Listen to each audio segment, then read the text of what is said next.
लोकसभेतील विरोधी पक्षनेते आणि काँग्रेसचे खासदार राहुल गांधी यांनी पत्रकार परिषद घेऊन निवडणूक आयोगावर गंभीर आरोप केलेत। यावेळी महाराष्ट्र विधानसभा निवडणूक निकालात गोंधळ झाल्याचं ते म्हणाले। आमच्या टीमने यावर काम केलं असून मतदार आणि मतदान यादीत गोंधळ असल्याचं आम्हाला आढळल्याचं राहुल गांधी म्हणाले। राहुल गांधी यांनी कोणते 5 महत्त्वाचे दावे केलेत जाणून घेऊयात। मतदार यादीतून वगळली अल्पसंख्याकांची मते।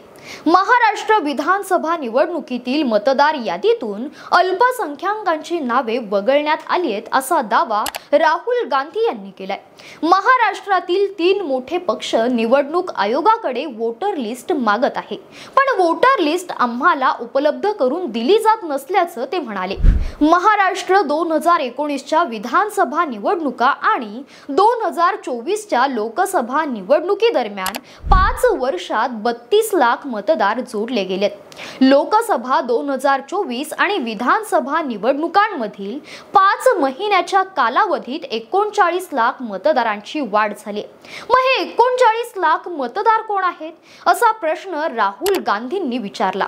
वाढलेल्या नव्या मतदारांचा आकडा हा हिमाचल प्रदेशातील एकूण मतदारांइतका आहे।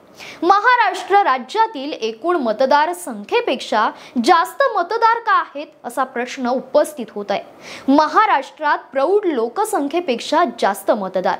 राहुल गांधी यांनी राष्ट्रवादी काँग्रेस शरद पवार नेत्या सुप्रिया सुळे आणि शिवसेना यांच्यासोबत दिल्लीत पत्रकार परिषद घेतली। महाराष्ट्र सरकारच्या मते राज्यात 9.54 कोटी प्रौढ आहेत।